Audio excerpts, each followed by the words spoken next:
A good photograph favors the prepared photographer. Hey everyone, Stephan here. I hope you're doing well. So today is another special day for me. I've had conversations with several people where I felt like catching up, but this is someone that I know for a very long time, and it's not just that I adore his photographs, but I also always learn from him. And I believe we are living in a time where we can go to YouTube and we can see all kinds of different things, but there is something special about having a one-to-one, a real connection to somebody. And about 10 years ago or so, we met for the first time, and we will talk about that in a second. And the one thing that I remember is, aside from his awesome photography and his gentleman behavior, he was an amazing educator, and I always loved to learn from him. So, actually, he's hearing all of this, so he's probably getting a hit so big that he doesn't fit through the door anymore. Hey, welcome, Ron. How are you? Yeah, I'm starting to blush, actually. Just getting introduced and thinking back to when we first met. We were, I guess, co-instructors on an education platform for a while, and we got to know each other through the role of mentoring, and it's something I still do today. And I have just nothing but fond memories of those times as we grew as photographers, and I learned more about you and about your portrait and dance photography, and we became friends. And so I'm really glad to be here and can't wait to catch up. It's been a long time. I actually had to look it up. So when Trey invited me to join what was called Arcanum, as you said, a mentoring platform, we both had our cohorts of students, but at the same time, so you had 1, 2, 3 cohorts of about 20 students each. So it was actually quite a large operation, a lot of time involved, but we also got to know each other. And because you and I in certain areas overlap, we do similar things. And then, of course, you go out and do those crazy things of going to places where I only dream to go. But hey, thanks to the internet, I can sort of follow you along and admire your trips to the unknown, into those outworldly things. I always tell everyone, at heart, I'm a portrait photographer. I take portraits of people and I take portraits of nature. And I feel that they have a lot in common because portraits reveal character. And that's what I try to do with all my photography. Oh, you totally do it. I don't know, were you in San Francisco when we had this get-together of all the instructors? I did meet some people. I met some students, but it wasn't I couldn't make the one where all the instructors got together. So I did part of Trey's, he did a world tour. And so I did some of the northern US cities with him there. Oh, okay. And I met a lot of people. And then again, I was in San Francisco and I got together with one of my students who lived in Napa Valley. And I also met Rick Salmon and got together with Trey and Peter Giordano, all the people. But I wasn't there at the event where all the masters were able to meet, unfortunately.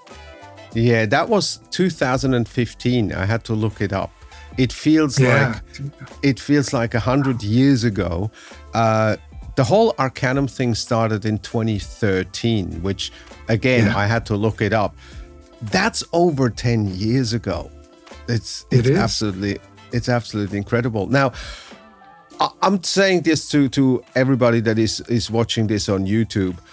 Before we go ahead, what you should do is go have a look in the description below and just follow those links, and you will know why I'm such a big fan of this guy.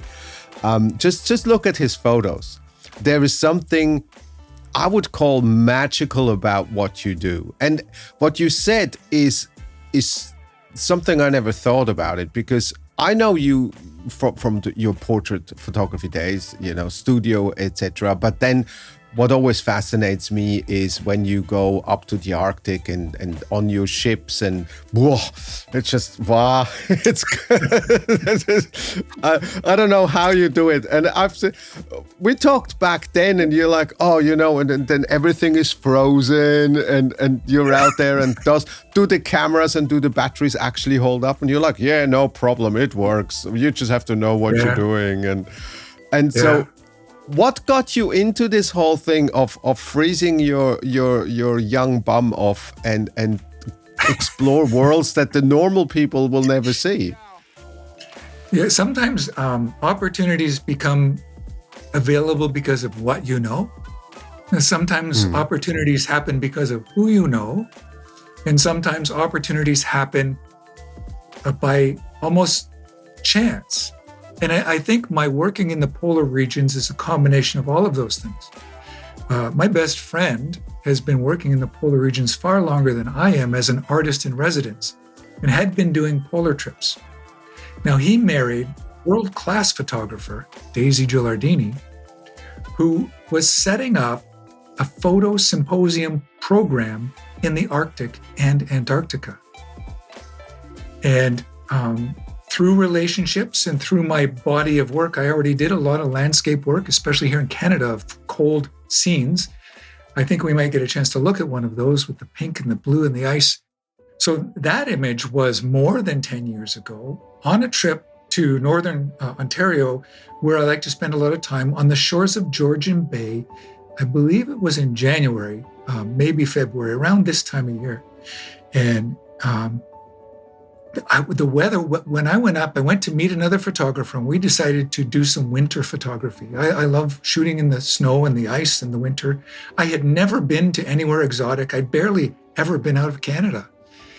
And we went up there, and there's a lot of stories behind that weekend, but one of the first places we went to was this area on Georgian Bay where the wind was blowing. Oh, it's just vicious. It was about 20 degrees below zero. And the wind was blowing water onto cedar trees. And that's what you see in that image. You see ice-encrusted cedar trees from the water that you can't see just over behind them. And so the wind was probably cranking at 80 kilometers an hour that night and or that afternoon. And it was miserable. And for a split second, and this is one of those things that I love to talk to people about.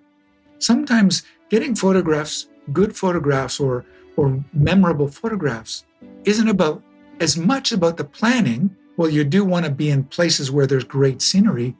It's about being at the right place when an image has a chance to show itself. And for a split moment, the clouds kind of opened up and some light came through and created that what you're looking at or we're looking at, created this great contrast of colors and forms. And it looked like alien ice forms to me. And I didn't even know really what I had until I looked later in Lightroom at the images I'd captured, that for that short window of time where light was available. It wasn't just miserable and gray and snowy. And that's what I captured. And it became a signature image for me early on in my online photography career. Wow. I say the same thing in the studio, a similar thing in the studio, that you can take 500 images, but there's one or two, even though it's the same lighting, it's the same person, it's everything, but two or three or one or two that have something magical about it. And magic, or that's at least the way I explain it, magic comes and goes and you can't force it, but you have to be there and you have to be ready for when it happens to capture it. So a lot of people say, oh, it's luck. Well, there's a certain amount of luck maybe involved, but you also have to be there and you have to be ready. And in your case, you have to be rocked up, freezing. Yeah. What did you say? 80 k's of wind. 80 k's of wind, 20 below. In fact, in that same evening, I got frostbite on my nose because I was taking another photograph of trees that were less covered, and my nose touched the glass on the back of my camera, and it gave it frostbite. It felt like a bee stung me. Oh no! Yeah, and so my nose blistered and peeled, and yeah. Well, look, but the moment happened, But you were Yeah. also ready. My camera was out. I was ready. I was trying to find some photographs before we had to pack it in. And there's sayings, chance favors the prepared mind is a common saying. I forget who said it, but I say that, a good photograph favors the prepared photographer. Yeah. So it's not enough to have the gear. It's not enough to go to places. You need to be prepared. You need to be ready mentally and physically. And so that was one of those moments where I didn't know what I was going to capture. I didn't pre-plan it. I didn't even realize those sculptures existed until I arrived at that location that we had scouted in I think in the fall in good weather. We had no idea what we were going to see when we came out to the shores of Georgian Bay, but we did see that. So yeah, there's so much that went into getting that image and so much that happened after that it's become a very, very meaningful image. I absolutely love it. As I told you before, this is going to be one of my wallpapers or screen wallpapers. But hey, internet, I did ask for permission. Just to be very clear here, copyrights. We're taking this seriously. I did ask for permission. Now, the other photo, which I actually asked you a while ago, which is this outer-worldly landscape. It has a story that connects to the alien ice forms we just looked at. Because one of them was shot more than 10 years ago, and one of them was shot less than 10 weeks ago in Antarctica. That image presented itself to me. It's around freezing. It's not super cold. I was standing on several meters, many, maybe 8 or 10 meters of sea ice. And we had taken the Zodiacs and did a sea ice landing. And again, it was a gray day. It was miserable. It was snowing. It had been windy, but it calmed down. And off in the distance, I just turned around and the sun just broke through the storm and lit the mountain in the distance and backlit the icebergs. So you see the icebergs in the foreground are this deep, kind of darker, glowy blue because the sun broke out behind them. And so there's not a whole lot of Photoshop making the blue. That's what happens to ice in Antarctica in those conditions when you get this incredible scale and these stormy clouds that open up.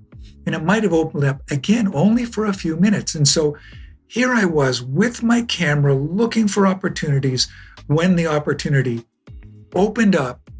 And you don't know what you got till it's gone. And when I got home, I knew it was special, but I didn't know how special. And I got home and I opened it up in Lightroom and I did a little bit of manipulation to it. And I said, oh, this, I haven't felt this since I took that picture over 10 years ago. That same, it's going to be a huge metal or metallic print, for me. It needs to be seen big. There's so much detail. There's so much richness. You're talking about it needs to be seen big. I just want to bring that home for everybody. Go out and print your work. There's nothing more beautiful than a tangible product. In the days that we live in, where everything is like a 2-second swipe. I want to go back to your stories. I love your stories. But because you mentioned a big metal print, I just always have to jump in and say it. Go print, make it big. There's nothing more beautiful than walk into your space and see something that is important to you, even more so as a present for other people, not just clients and all that stuff that we're talking about. But if you go to someone and hand them your iPhone and say, look, what a beautiful photo, it means nothing. But you walk in there with a print in your hands, they will hang it on their walls. They will see it. It will be a talking piece. Sorry to interrupt you, but this is now it's my heart speaking. It's like, print that stuff. Or back to your story. Sorry. I said yes to things I had no idea where they would lead.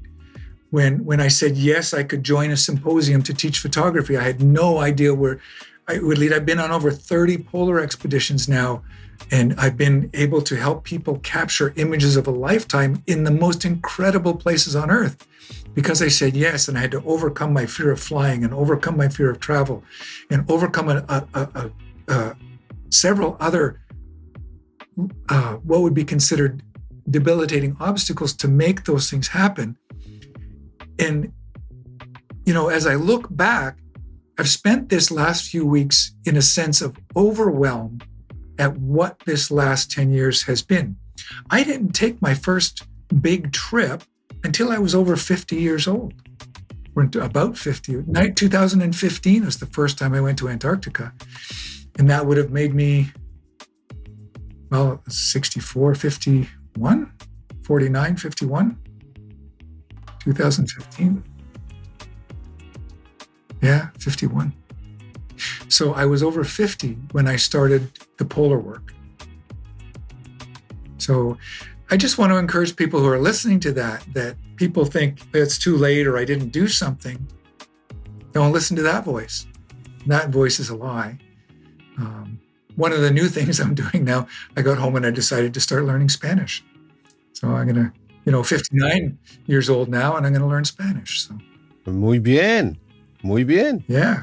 Muy bien. I love Spanish. I love languages. As you know, English is not my first, second, or third language. Hence why I sometimes mess it up. But I think that's one of the beautiful things about you and me, which I've already learned 10 years ago. We don't take ourselves very seriously, but we take our work extremely serious.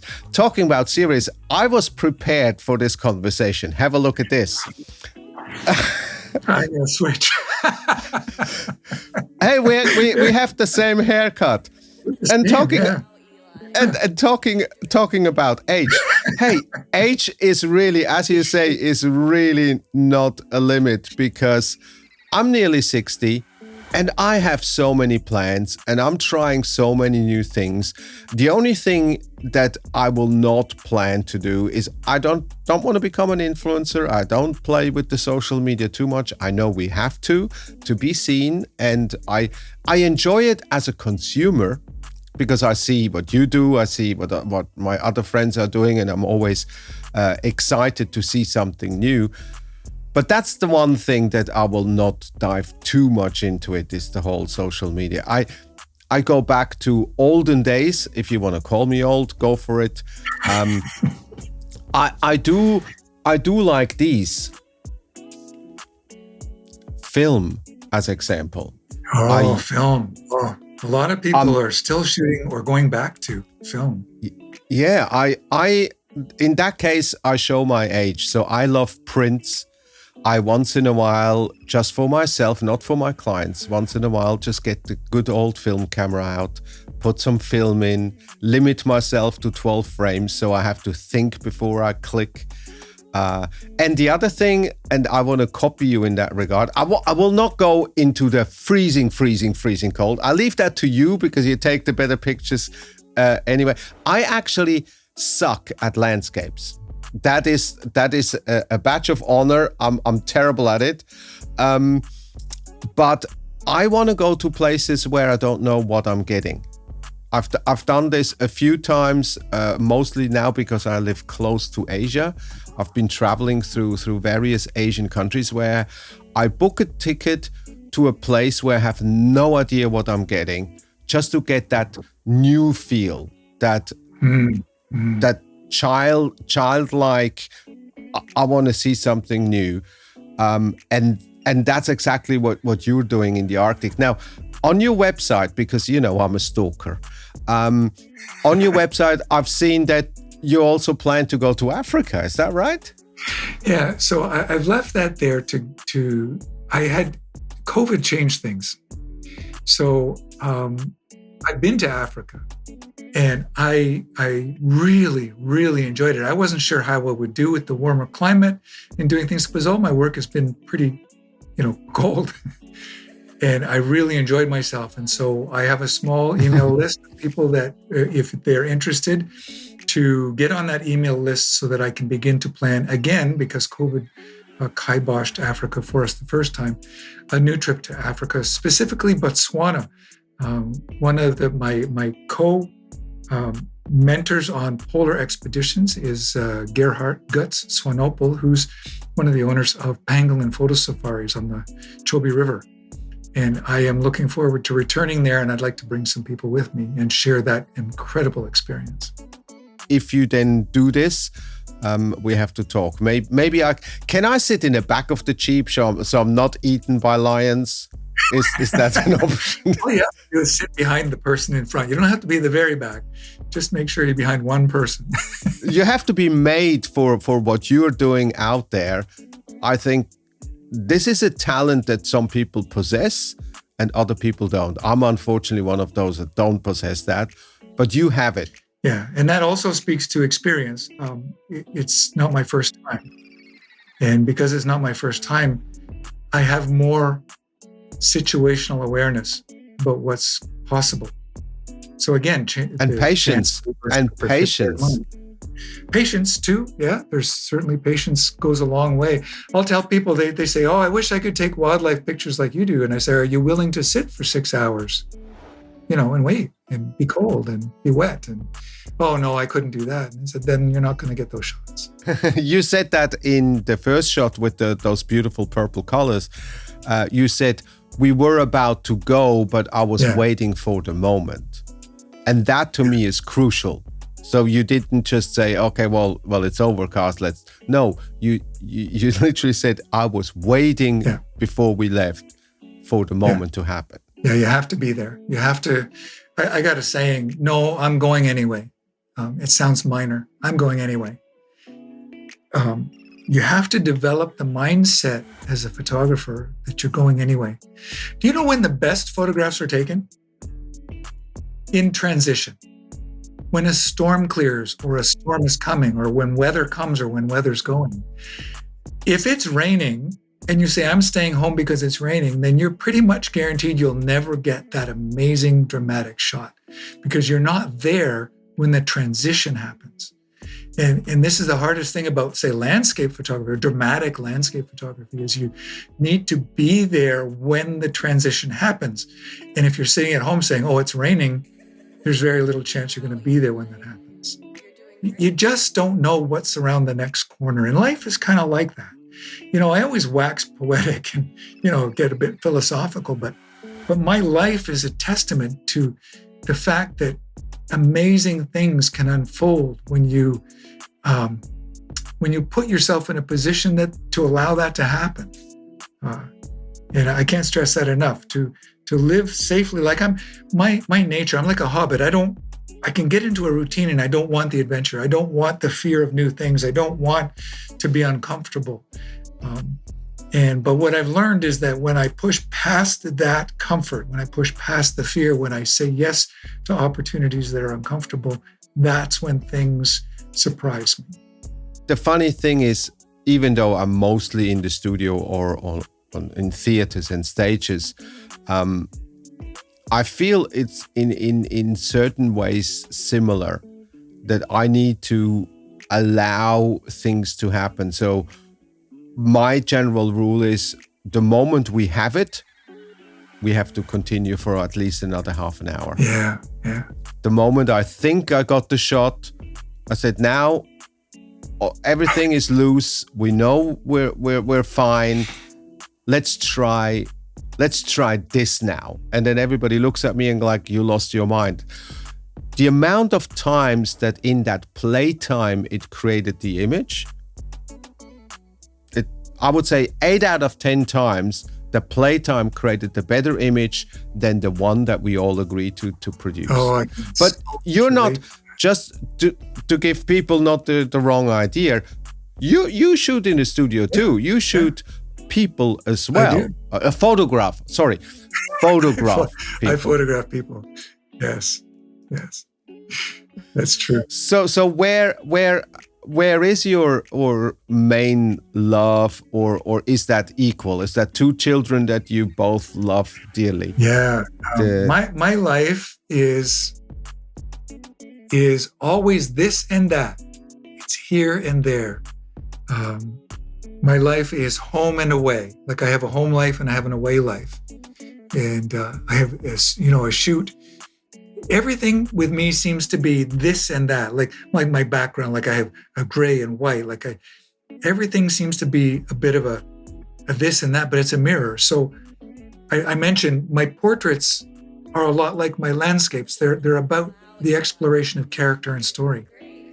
And so I am very comfortable in the studio and with portraits. And I love environmental or outdoor portraits and fantasy portraits, but I also like intimate character portraits.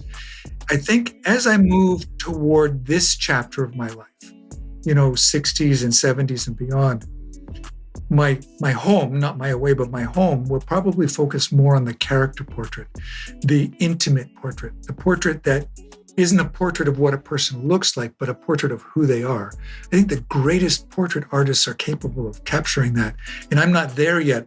I love to capture meaningful images, but I want to be very good at capturing who a person is, not just what they look like. And that's for my next chapter, I think.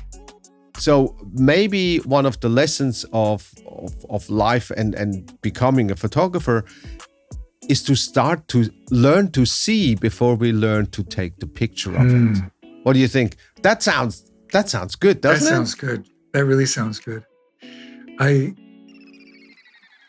sometimes want to fall in love with being a beginner again. Like we've been at this a long time. And so we have a sense for it. We have gear for it. We understand the science of it. I don't know if I could ever get back that anticipation, that excitement, that rush of when you're doing it for the first time, when you're first creating those images, when you first get these images that are better than you thought you could have done. And I think I would love to help myself and others enjoy the playfulness that comes with creating fresh again. I love that. But you still do that. I mean, you still help other photographers. I mean, I got to know you first as a photography mentor, and then I discovered your photography. So I was introduced to you as a coach, so to speak. And even though I was, according to the papers, I was on the same level as you teaching and you were teaching, but both. I always looked at you like, I want to learn from that guy. Oh, yeah, I have a saying, and it's do what you can't help but do. And sometimes we're innately, and I think you are anyway. I think you're a mentor, you're a coach, you're a fantastic photographer. Your skill with dance photography far exceeds anything I could do. I remember the day I watched you did one shot. You're skilled. You could put film in a camera, and because you're so experienced with dance, the intimacy of dance, with like when you get to a level, you were able to capture the shot in one shot. And I looked at that going, boy, that takes some dedication. Like that doesn't just happen. That's a skill level. That's an artistic, that's a creative level. And so, I just want to return it back to you that you need to accept that we are mentors at heart, and we're teaching our passion, our level of passion to others. Just like I learned from you that day. I'm human. I I take your compliment. Trust me. I am humble. I know where my limits are, but taking this one shot only, that's 30 years in the making. Yeah. We live in a time of Instagram where every image, no matter how much it took to create, gets about 1.5 seconds of attention. Yeah. Those images deserve more, and you deserve more, because I believe there's two things that happen. Number one, you actually appreciate the process that went into creating that image, be it travel to the end of the world or coming up with an incredible concept or finding that specific lighting setup that just brings out something, or be it that expression that that person portrays, which may be full of sorrow or full of joy or whatever it is. But the other thing that it does is it speaks to you, because you read into images your own life story, and that takes time. And if you are a photographer, think of it that way as well. And the only way to achieve this and to give your images that time and that impact is to print, is to hand it over as a present. Don't just rely on Instagram. Give your images time and place, and therefore meaning. I hope that was a decent ending. Anything from yours? Sorry, that's just important to me. You're summarizing it very well. I really appreciate having our chat and catching up, and just having the opportunity to consider, knowing I was going to be chatting with you, consider what's happened over the last 10 years. It's been an incredible experience. And it's been wonderful catching up. If I was to give some advice to aspiring photographers or creative people, videographers or artists, it's do what you can't help but do. Find that thing that just brings you to life and do more of that.